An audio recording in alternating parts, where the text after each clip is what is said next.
Rob Manfred, who is about to present the trophy to this year's recipient. Rob? Thank you, Greg. I will say it was a good renaming, if you think about it. Right? It really was. This is one of my favorite days in the baseball calendar, and it is baseball's highest honor to get the Roberto Clemente Award. I think it is because it demonstrates the bond that exists between our players and the communities where we play. I think this year, we really focused on the 50th anniversary. We worked very hard to make Clemente Day the kind of celebration it should be. I have to thank the New York Mets. They had a great ceremony in New York with a lot of the former winners of the award. And I also want to thank the Clemente family. They worked really hard with us to make the day everything it should be. I also want to thank Capital One for ongoing support of not only the award, but Roberto Clemente Day.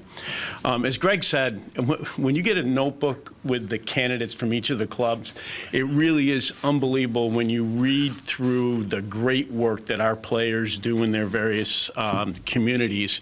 And I think it's a special honor when you see how much good work gets done out there. A special honor for this year's winner, Justin Turner. Justin, from the very beginning, was always active in the community, going back to his days with the Mets. I think you probably agree you stepped it up when you went home to L.A. Justin and his wife, Courtney, who's here with us, through their work with the Justin Turner Foundation, have been involved with a variety of charities. The Dream Center, which helps homeless people. The Children's Hospital in Los Angeles. I love these two numbers. Over 70,000 toys and 14,000 bicycles. How about that? Wow. That is really something. If you have any doubt about Justin's impact in the community, Los Angeles in 2019 had Justin Turner Day in Los Angeles for his work in the community. Let me say on a personal note, during the All-Star game, Courtney and Justin had a charity event out at the Santa Monica Pier. It was to benefit Transition House, which works with homeless veterans. It was a great cause. I will have to say, not only did they do great work, it was a hell of a lot of fun. It was really a fun day, and it was great. I have one last thing I want to do before I finish. Today is an important day for another reason. It is Courtney's birthday, and happy birthday to very you. Nice. Okay. So congratulations to you, Justin. Appreciate it. Commissioner Manfred, thank you very much. Roberto Clemente's legendary humanitarian spirit has lived on, thanks in part to our next speaker. It is my pleasure to introduce two of Roberto's three sons, Luis Clemente and Roberto Clemente Jr. Gentlemen.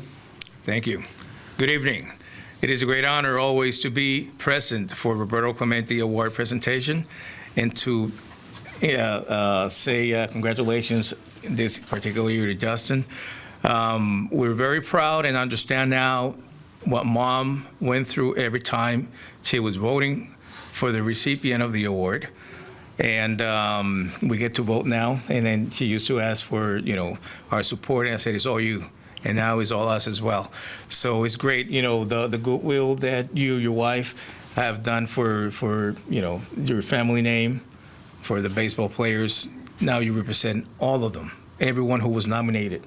You were the one that was chosen for the great reason.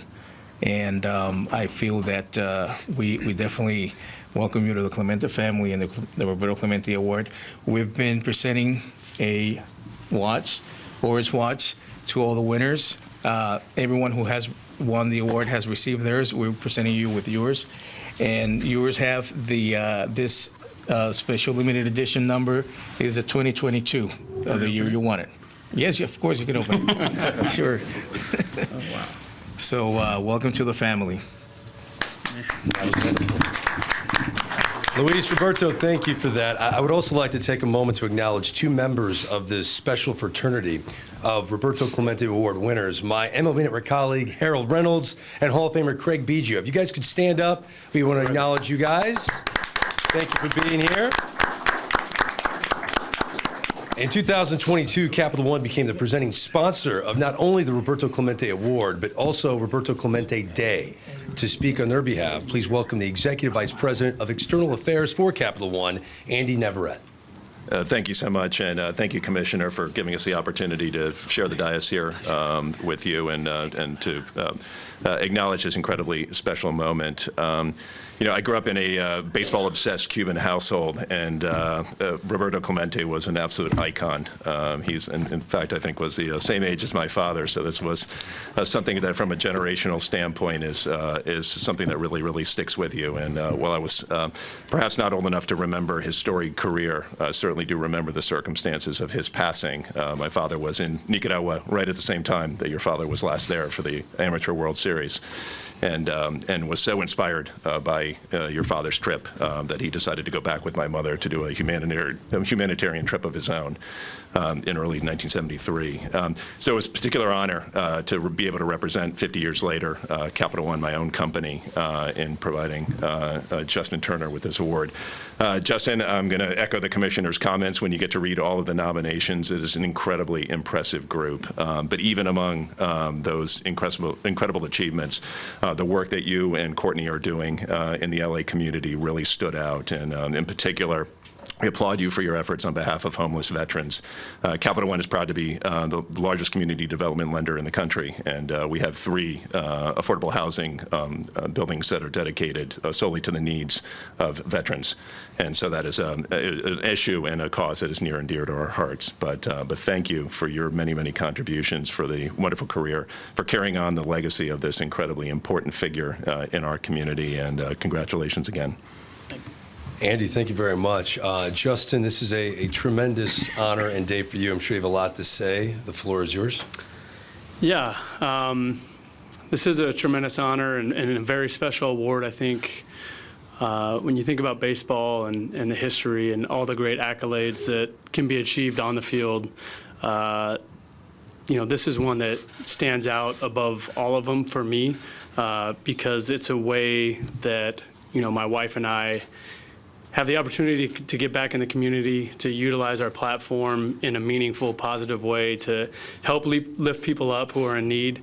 And in times of pain, especially, the last few years that we've been through with the pandemic, as it hit the entire world very hard, but it was especially tough for Angelenos, and to be able to kind of have this foundation, this resource to go through to have an impact and dive into impacting people's lives and lifting them up and providing them with, supplies, resources, anything that they need in tough times has been special to us. So as a Los Angeles Dodger, the bar was already set pretty high for Court and I with, guys like Steve Garvey and Clayton Kershaw, who have obviously previous winners.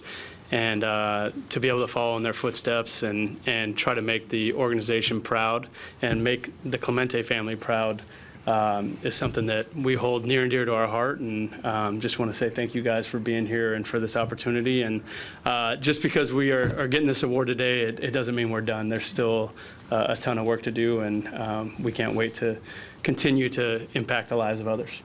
Great. Justin, thank you. Congratulations again. Yes, round of applause.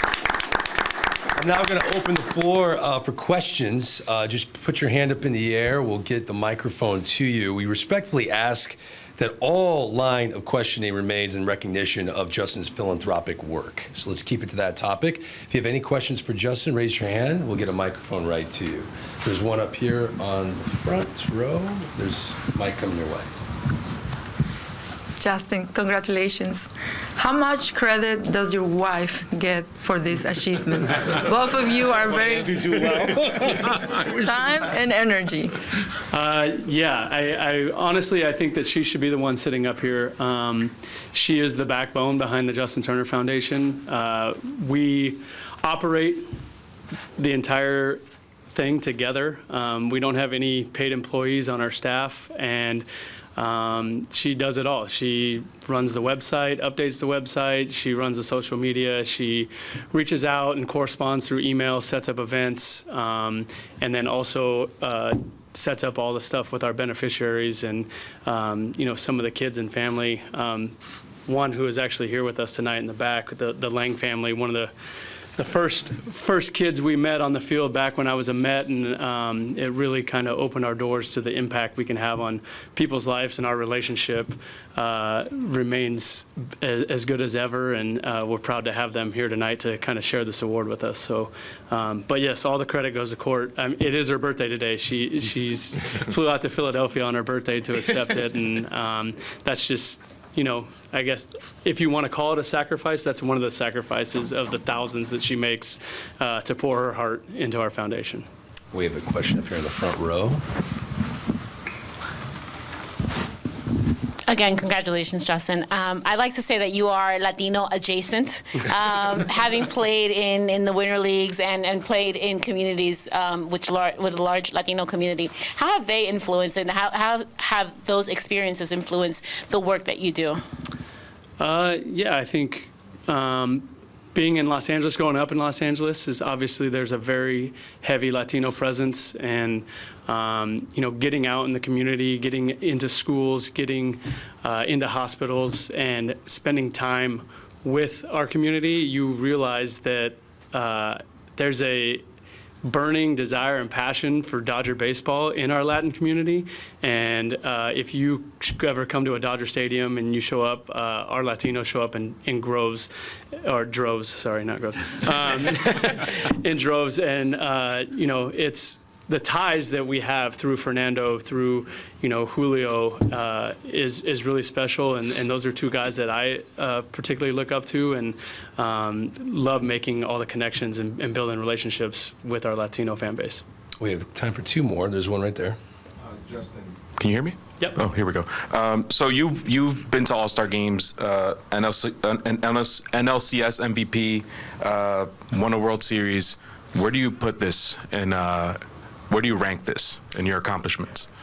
Yeah, I've been fortunate enough to play this game for a while and receive some very nice awards on the field, but this one will be front and center. This is the most meaningful one to me. I think I've said this a few times already in talking about this award. One of the things about Roberto Clemente, I think, especially for our generation of baseball players, when you ask him about him, and this isn't a knock on him, this is actually what I think is most special is, humanitarians first. And I don't think a lot of people realize how tremendous of a baseball player he was and all the accolades that came with his play on the field, because he did so much great work in the community in Puerto Rico, and he lifted so many people up, that I think his accomplishments on the field are kind of maybe overlooked a little bit. And I think that we kind of feel the same way. As much as there is to accomplish on this field and in this game, doing everything that we can and utilizing our platform to impact as many lives as we can is more important than anything. So this one right here will be front and center of all of them. And Bill, go ahead. Justin, because you and Courtney are little guy in the middle, because you and Courtney are so involved, do you have other projects on the drawing board, or do you have other areas you might like to get into as time passes that you haven't had the time to do yet? I think we're always open to situations that come up. For example, when the pandemic hit, obviously our beneficiaries were homeless veterans and kids in hospitals. But when the LA Unified School Districts got shut down, and there was a glaring need for families in Los Angeles to figure out how to provide lunches for their children who relied on the LA Unified School District to provide that for them, that was something that popped up, and we jumped right in and started buying meals from local restaurants, family-owned restaurants, and providing them to the Dream Center as they had their drive-through kind of COVID line, hot meal line, and I think we provided close to 1 million meals over an 8-month period. So whenever there's a need in the city of Los Angeles, we're open to jump into it. I don't think there's one particular thing that we're really aiming for, but we did do an event at Children's Hospital in 2019, which was a winter wonderland, and because of COVID, we haven't been able to get back to do that. So we're hoping as we keep continuing to get better and move through this pandemic, we'll be able to get back and put that event on again and bring Santa Claus to the kids at the hospital. So.